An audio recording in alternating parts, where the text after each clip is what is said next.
Hey guys, it's the Bass Hookup. We're back this weekend fishing the Basscat Owners Tournament. 2-day event. Today's it's from 11 to 5 p.m. Odd timing, but you know, we'll make do. We'll see what we could do. We got the other half of the Bass Hookup fishing it. My brother Thomas with my buddy Brett out of his Lynx. Bearded's fishing it. We got a three-way bet going on between me, my brother, and Bearded Bassin.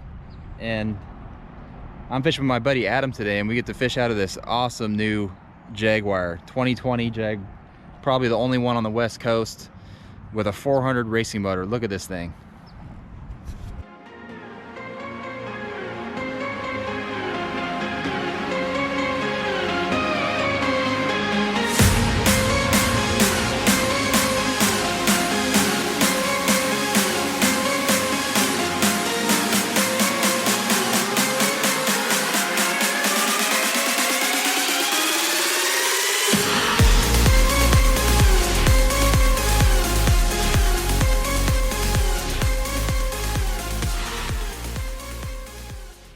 Well, that's enough of that. We're just getting ready, getting some ice, drinks.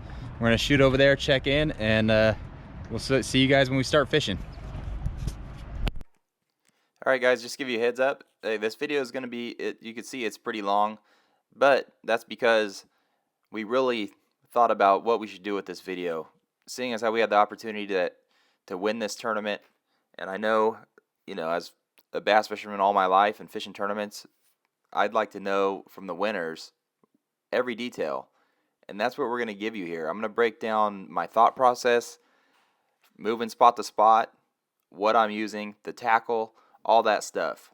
I mean, I don't know of any other video out there breaking it down like that, especially when somebody has won a tournament like this, and we won, you know, by a fair amount. So just want to give that to you guys. The Delta changes year to year, so you know, I don't have a lot of secrets. There's really no secret spot on the Delta. People fish everything, so you know, I'm not concerned about that. I just want to share my thought process again, and also the baits, why I'm throwing them, where we're throwing them, that sort of thing. And also, this is Adam's first tournament he's ever fished, so he's stoked. And I told him after this one, it's all downhill from here. So I hope you guys enjoyed the video, and as we go through, I'll be commentating on some things. Like I said, just giving you the detailed breakdown of what we did. Sims and Kanemoto. What's up, man? How you doing? Good luck. Good. Boat number Thanks. 9. Thanks, guys. 5:15 check-in. Boat number 10.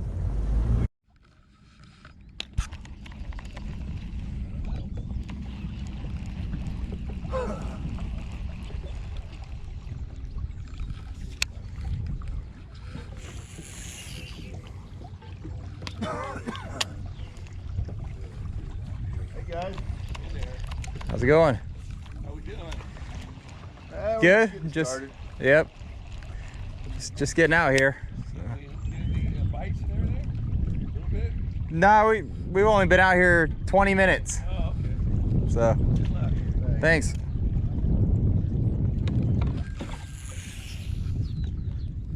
So right here, guys, I just pulled up into 7 Mile, throwing a drop shot, and I'm throwing a 4/0 owner heavy cover shot hook with a 1/8 ounce drop shot weight, 6-inch robo worm. Just fishing these deeper docks. I think the fish are around this deeper stuff right now. I haven't been on a good punch bite or anything like that, although all this stuff looks good to punch. Adam's in the back throwing a chatterbait, and I'm really just trying to kill time because right now is low tide. I'm waiting for high tide to go out to one of our main spots. Oh, nice one. Right here, Adam sticks a fish on the chatterbait just as we go along. Get the net in time, huh? Yep. Yeah, pull that thing. There we go. Yeah, nice one. Chatterbait. There we go, baby. Good job. That nice. Not. Yeah, what? No, but hey.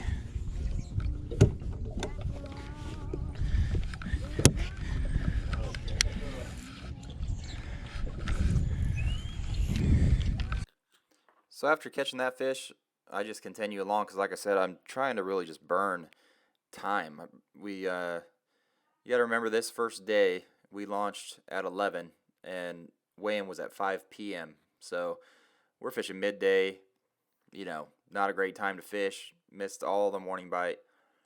And I was just looking to get like 12, 13 pounds. I thought would be good just for that amount of time in the middle of the day. And we ended up getting a little bit more than that. But again, just trying to burn time because the tide is so important. Right now it's still kind of outgoing, and it's going to turn around. It's going to get high at about 3 o'clock where I'm hoping to catch some fish, and we do. So it all worked out. But I picked this spot because, like I said, I feel like the fish are a little bit deeper in current, and they're really around hard structure right now. Shade and hard structure. They've been spraying so much that I feel like there's more oxygen and bait that's more in the main current and in the shade. Not so much shade from hyacinth or weeds, but kind of man-made shade. Things that a lot of people overlook, or I would look at it as, in the past doing this, I'm trying to catch like 2-pounders, 1-pounders, but for some reason this year there's some big fish on this stuff. And trust me, I do not prefer to throw a drop shot. I've done well, won tournaments punching, frogging. That's my 2 favorite things to do, so especially this time of year. But again, I practice with the drip punch. I practice with frog. I've been out there a bunch throwing that and haven't been doing very well, or at least it's not consistent. So, I knew that going into this, it was probably going to be a drop shot, more of a finesse type of deal. You catch any buzzbait fish yesterday? Like this stuff right here I'm punching, to me, You catch any looks whopper fish looks or pretty buzzbait darn fish, good. like Other middle than there's not a ton of current back here, but the tide is out, getting close to being slack, and to come back in. So yeah. that plays a big part. Nothing, really. And then there's a lot of hyacinth out here in the middle. It's just floating around though. Typically this stuff's not that good, although I do catch one right here. Got one there. Good fish? Nah, just a keeper. Nah, just a keeper. Right? Yeah, put him in the box. Gotta start with a limit.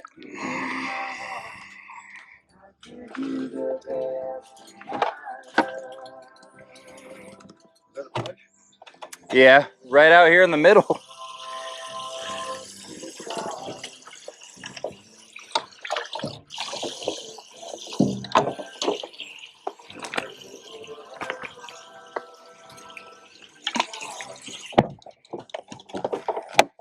Turn this thing.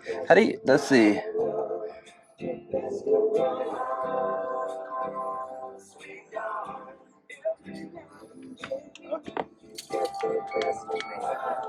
Oh, I got it. I turn it on just auto, so it. It's your bag.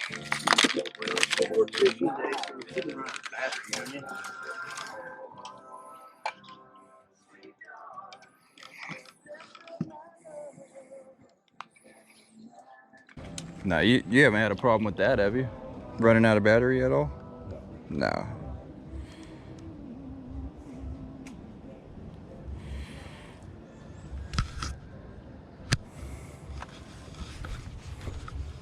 Yeah, that fish was right here in the.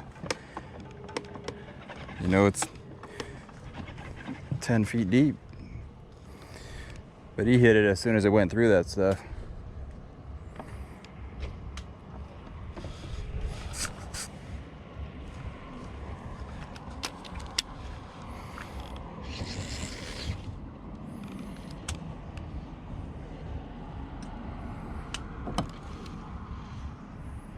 And I was gonna flipped in there before. I was gonna try trolling motor through this stuff right here. So what I'm using to punch here is I'm using a 795 Dobbins Fury rod, 65-pound P-line X braid, and a 3/0 Yamamoto punch hook. because I've been punching and catching fish on smaller baits. Right here in my hand, that's a missile D-bomb, but it's a baby D-bomb in the Diablo color. And the fish that I caught was actually on a missile baits crawfather with the pinchers dipped in red spike it. Frog mat over there. Because when you see the crawdads, I have to pick my they're really red out here. one up there. So too. just so you guys know, yeah, just downsizing it. I am using a 1.5 ounce weight, and when you downsize your bait and use that size of weight, no skirt, that thing goes right through. I feel like I can throw it in thicker stuff and get through a lot easier without disturbing the fish, better than other guys that are throwing some bigger stuff. So some years it works, some years it doesn't matter. The fish are just eating everything. This year the delta's been so pressured because every tournament's been changed to the delta from the lakes, from whatever. It's been open this whole time, and it's just been getting hammered. So sometimes you just got to downsize, and that's what I was doing here. Although I do catch a few fish later on it, decent fish. But again, really anything I'm catching here is just Maybe we'll get one on bonus it, under fish. this bridge. These are all bonus fish. I'm just going along trying to kill time. Yeah, those fish, the further you go up north, any piece of wood, or like you're saying, they're so predictable. It makes it fun because you see the wood coming up, you're like, oh, I'm gonna catch one right there. Yep.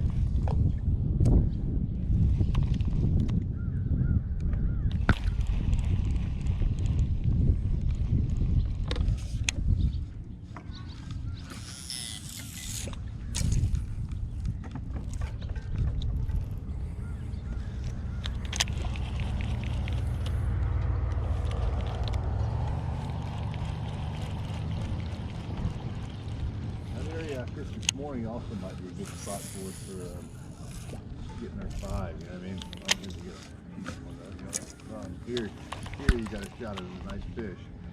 Yeah, I've caught a lot of 7s out of here. 7s, 111. But we'll definitely get our 5 off of one of those flats out there. Yeah.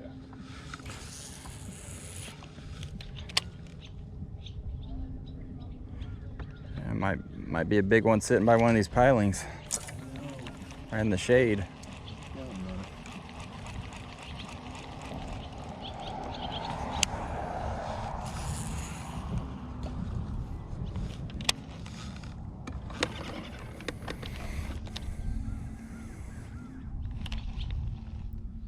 This day they weren't on these pilings, but the next video, the second day of this tournament, you guys will see, you know, where they were. And the next day we had a lot more weight than we did this day. You guys will want to watch that video when it comes out. I just wanted to mention that I am throwing this drop shot on 15-pound P-Line Tactical fluorocarbon, and I'm throwing it on a Dobbin Colt 734. Yeah, it's a 734. But the reason is, I guess it's a less expensive rod than their other lines, but this rod has a great parabolic bend, and that's what I want for playing these fish on the drop shot. I don't want something real stiff. I just feel like, personally, I don't like things with an extra fast tip, because I like a parabolic bend even in my punch rod, frog rod, everything. Because once you hook those fish, that bend gives you a little bit of leeway in, you know, allowing you to pick up that slack line, or if you accidentally, you know, fish jumps up, it just seems to keep them penned a lot better. That's just me, that's personal preference. But just throwing at every target that I see, hoping to get, you know, 1 or 2 more out of here. Oh, and as you guys heard earlier, you know, guys try to be real quiet on the water and stuff like that, thinking it's important. Fish are going to hear it, they're not going to bite. But as you heard earlier, we got the radio playing the whole time, and actually it makes it, I think it makes it more enjoyable, especially fishing slow like this. And you know, it is kind of slow, we're not getting a lot of bites, but you know, it's some background noise, and it did not matter one bit. Every big fish we catch tomorrow, today, that radio was playing the whole day.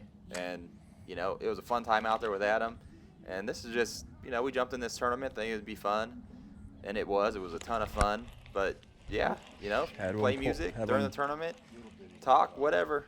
I mean, it didn't matter. nipping If at you're it. gonna throw in front of a fish that's hungry, they're gonna eat it. So yeah, just wanted to throw that out there too.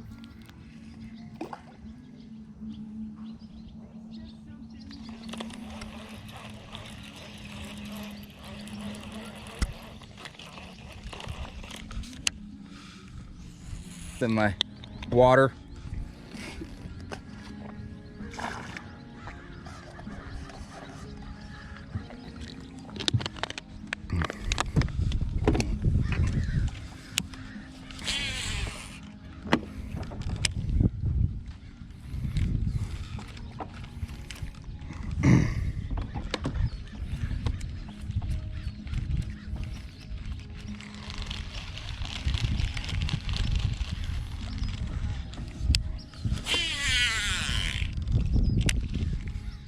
God, that reel sounds horrible, doesn't it?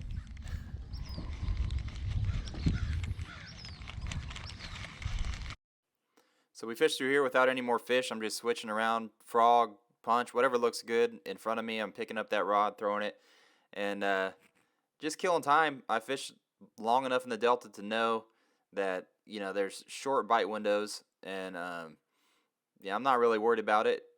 Maybe Adam was getting worried that we weren't catching any fish here, but yeah, to me, I could burn a couple hours and not catch fish, and not be stressed out about it, and know that, you know, once we get to the good spot, you know, the fish will bite. So not really worried about it, and it's important in tournaments to just stay relaxed, stay calm.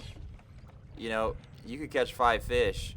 I've caught 5 5-pounders before out here in 15-minute time window. So, you know, it could happen quick, and usually it does. Usually that's what happens, and one big fish could turn the whole day around, as you guys will see later on in this video.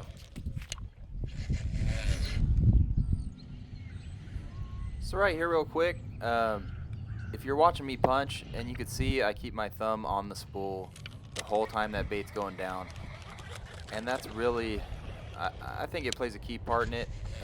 Getting more bites, feeling the bite, and being ready to set the hook. I always feather the bait on the way down. I never pitch in there and just let it free fall down, as, you know, it's 1.5 ounce weight, so that thing's just falling so fast. I get a lot of bites just, I'm not saying, you know, I'm feathering down real slow, but I'm always keeping my thumb on the spool, keeping in contact with the bait the whole way down. And most of the time you get hit on the fall, and I mean, with your thumb on the spool and feathering it down, you're ready. It doesn't just stop it and then all of a sudden you got like a little bit of line built up on the spool there from it basically hitting bottom or landing in a fish's mouth, and then you got to reel down and crank it. Your line's tight the whole time.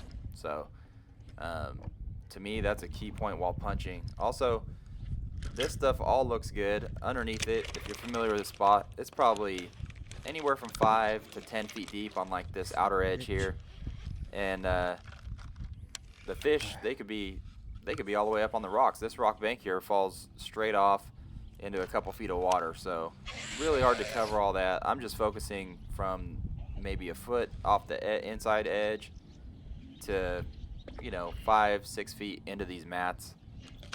And again, I don't get anything here, but I know we're gonna leave here soon, go to our Get outta main here. spot, and we'll see you then.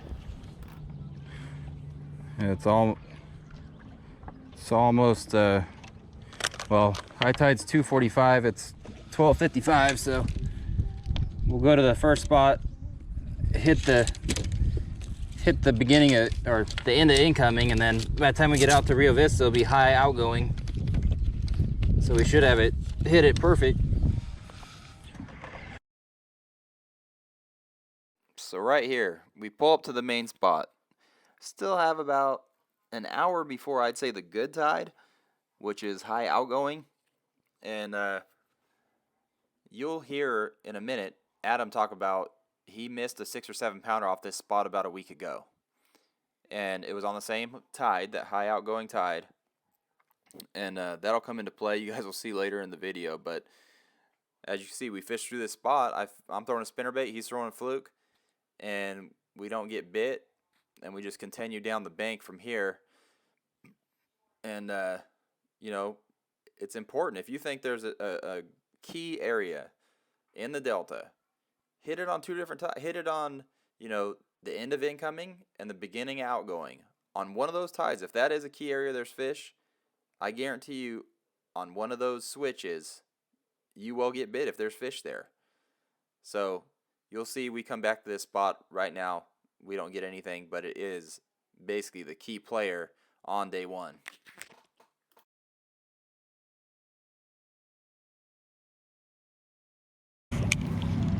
So as we're pulling up here, getting a little bit closer to the rock bank, I haven't been here in a long time, so I haven't seen it. I don't even know what to expect really. Adam's been out here and done okay a week before. Like I said, I was just searching for like 12 pounds on day one, given the horrible times that, you know, the tournament was held 11 to 5 p.m. I mean, I didn't expect that much, and we didn't get a lot. We had a decent bag for the amount of time given, but as I pull up here, I'm like thinking to myself, these weeds just look too good to not punch. And I'm asking Adam if they punched any of that stuff or anything when they came out a week before, and he said no, didn't try that. You know, they might be in there. And so, you know, really a lot of fishing and a lot of success is when people say time on the water. It's true, but time on the water, what that does is basically build your confidence and experience level to when you come across things that you know for sure fish hold on year after year. Even though you're in a whole new area you haven't seen in maybe 5 years, you have confidence that there's going to be fish there if you punch, or if you throw a drop shot, or if you're throwing a chatterbait. That's what time on the water does for you. And right here, I'm going to pick up a punch and start punching some of this stuff.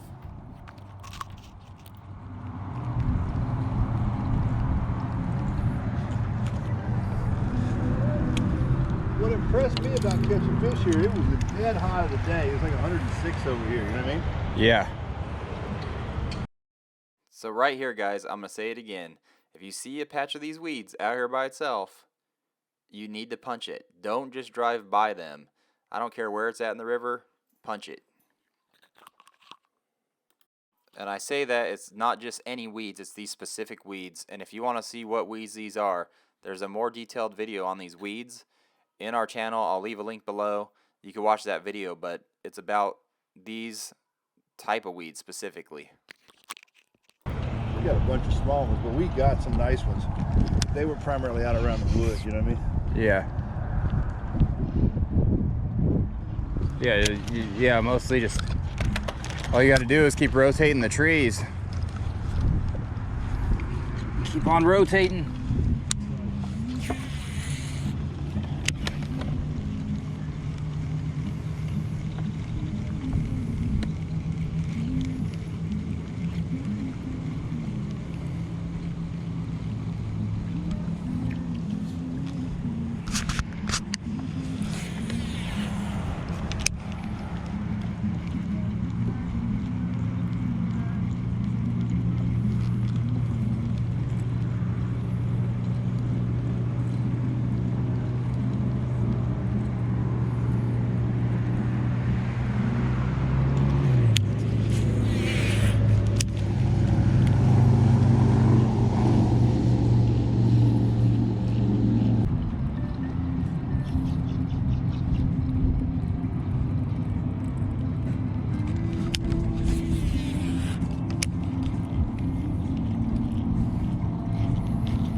What?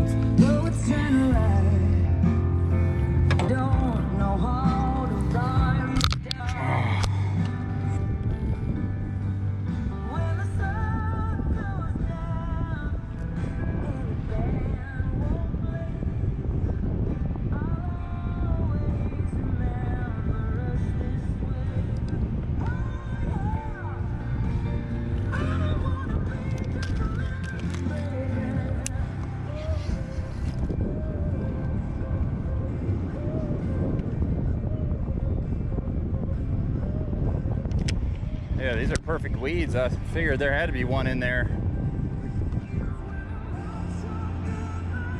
All these weeds are perfect right here. Oh, got another one. God, I got hit it hard. Had another one there on the fall.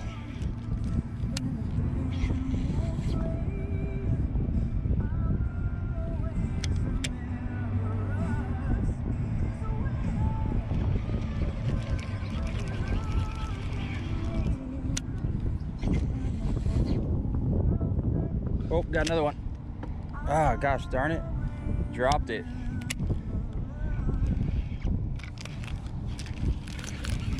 Should flip that. I want to flip this thing a little bit more because it's a big patch.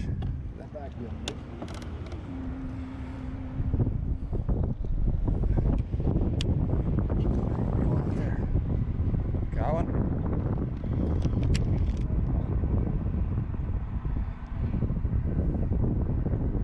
Oh yeah.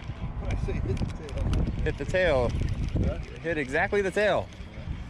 He knew. Isn't it funny? They know right where to hit it. They know right where to hit it not to get hooked.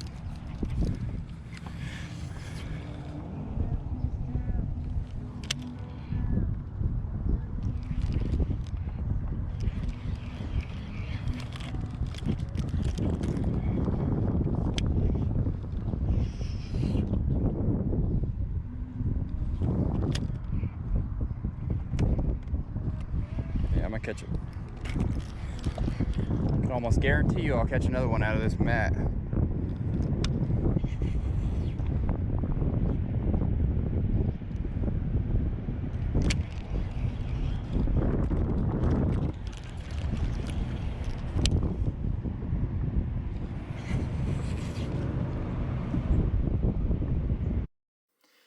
So I had those few other bites in here, and it ended up being that I didn't catch another one. But I wanted to just have this all in here because you guys could get a good look at what these weeds look like exactly. It's kind of a mix, and I find that if the weeds are mixed like this, it's typically the best. And you have current either, blowing around them or straight into them. Straight into them is usually really good, or maybe some wind. You can see those feathery type of weeds that I had pointed out earlier. They're in here underneath the floating, like ripped up strings of hydrilla with hyacinth on top. You even got like some dead tulies up there on top floating around. This is ideal. Also, a big tree underneath it. So really, when you're looking for somewhere punching, this doesn't get better. This should have had I should have caught 5 pounders out of this, but they weren't here today. But I guarantee at some point you could come here and catch a couple big ones, or at least one. So just wanted to keep this in there. Like I said, I know the video is long, but I just want to make it the most detailed, best instructional Delta video out there that there is. It's covering a lot of different things. Day 1, we're doing this. Day 2, we do something totally different. So when you see the next video, you'll get instruction on some other things and different things, different thought processes and stuff like that.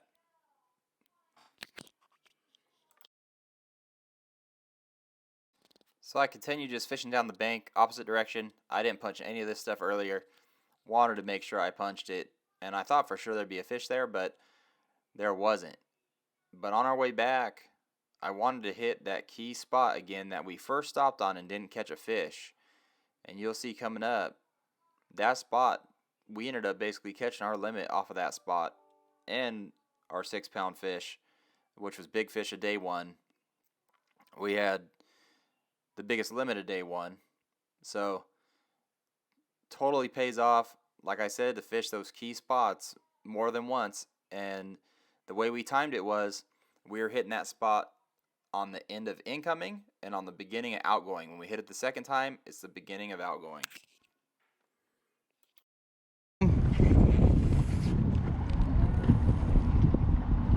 Yeah, Half Moon Bay will be good. I mean, Bodega Bay.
There we go, number 5. This guy ate it and took off like he was trying to get away from somebody.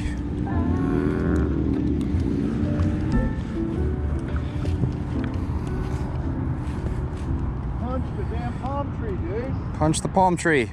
Huh? You gotta get in there.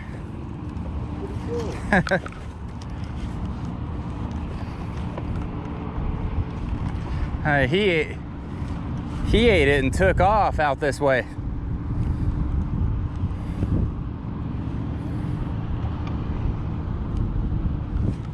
Oh.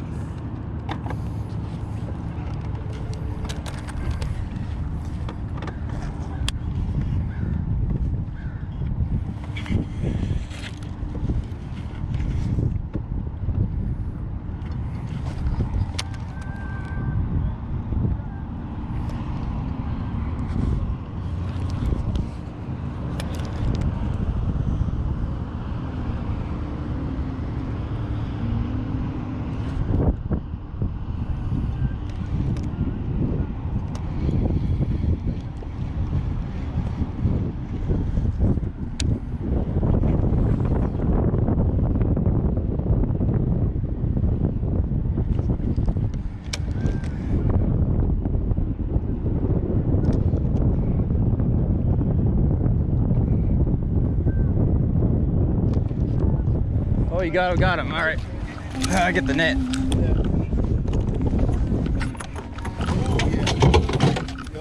Oh yeah. Yep. Oh yeah. Dang, this thing's ice cold. Oh man. There you go, Adam.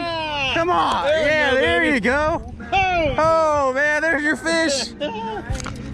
There's your fish. We're right back, right in the game. Get some pliers. I'll let you put him in. I don't even want to touch him. I gotta find the smallest one now.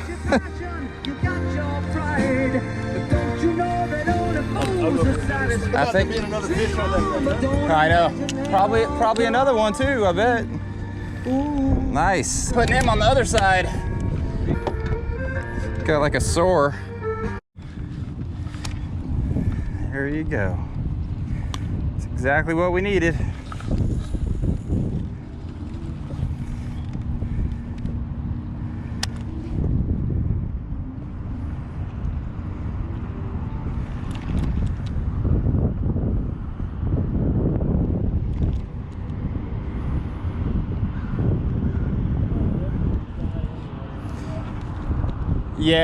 Yeah.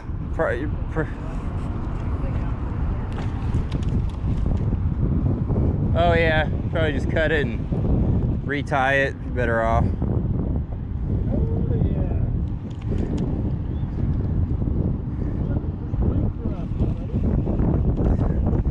Yeah, but I fished enough of these to know it could turn around just like that in the even in the last 5 minutes. Well, coming back to this spot definitely paid off at the end of the day. We got that first fish, and by the way it bit, a lot of times you could tell, like if that fish bit, I kept saying it bit and took off out of there, that there was more fish in there, and sure enough, Adam catches that 6, I think 2 casts after I caught that one, and then we keep going around this thing, and I get another bite coming up here pretty soon, and it also feels like a really, really solid fish. I don't know how big it was. Everybody likes to have fish stories, but felt like a good fish, and it got buried, just went down in the weeds, and it just came off. Actually bent my hook out, so I retie. But we do catch a couple more fish off this, and then it's time to go in. So just to show you guys how important it is to hit these spots again. And like I said, this is a different tide. When we first came up, it was the end of incoming. Now it's the beginning of outgoing. So the fish move around, they set up a little differently on these spots depending on the tide.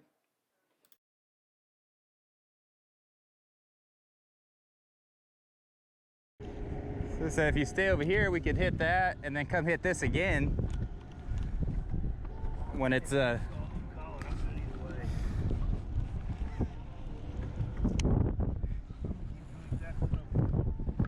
Yep. Run that Senko.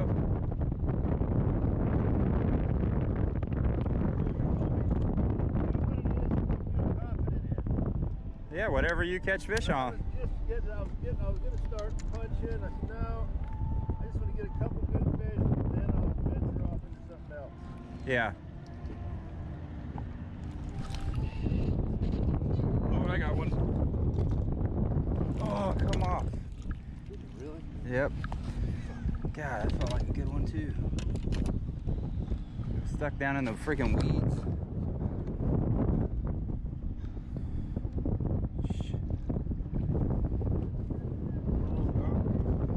No, you know what? When you're done doing that, I think I'm gonna hit spot lock and retie mine because my hook just bent a little bit. The tip. What it is, there's like a deep hole right here in the weeds. You know, you could see it. It's just a clearing.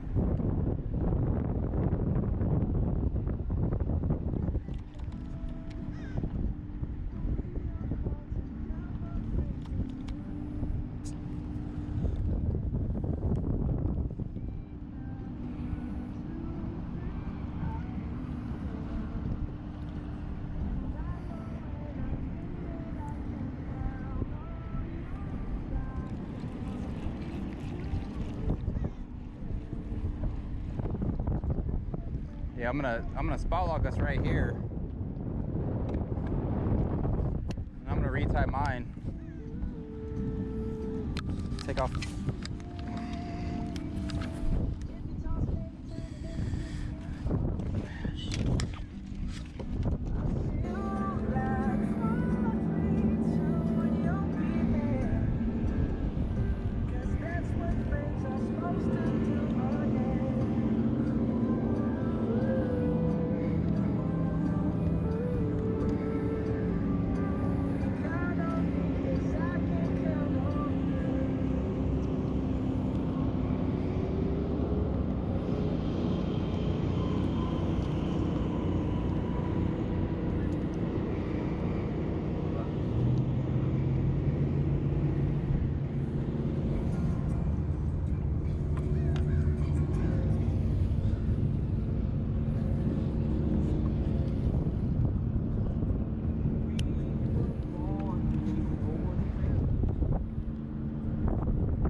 Go figure, right after you retie, huh? Huh? So go figure, right after you retie. There.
Oh, I got one.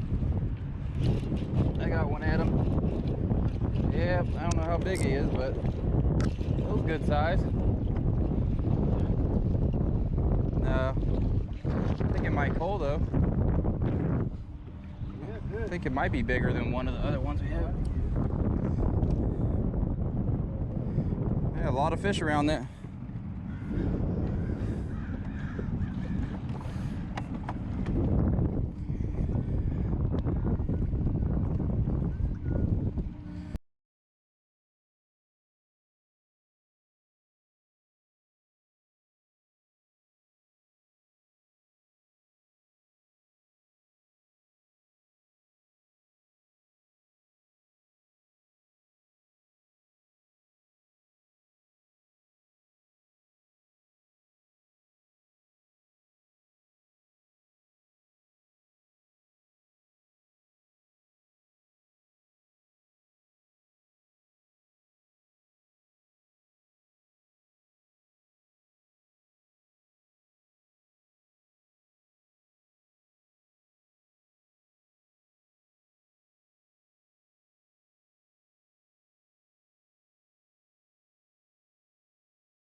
Alright guys, so we fish around this spot.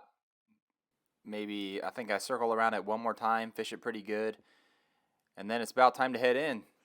Adam's anxious to get back, see what we weigh in, see what other people have. I'm anxious too. I know we have a good sack. That 6-pounder put us over the top. That's what it really takes to win out on the Delta. Berryessa, Clear Lake is, especially multi-day tournaments, you got to have at least one over 5 each day just to be in contention. And with that, I knew we'd be right there. So we end up coming back in, weighing in. You'll see the results at the end of this video, and we are sitting in first place. I think I mentioned earlier on that we had the biggest sack and biggest fish of day one.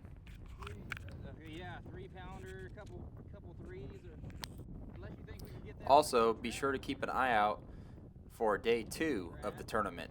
I'm going to go in the same level of detail. We run south this day. Day 1 we were north. So you're going to see 2 different areas of the Delta. Fish kind of similarly, but tomorrow we have a different time slot. We're blasting off at sunup, weigh-ins at noon. So totally different scenario, different tide, and I'm going to go into detail on all that stuff again on the day 2 video. So keep an eye out for that. If you like this video and you want to see more in the future, please like and subscribe. Only takes a second. Helps us out tremendously, and we will see you in the next one. Thanks.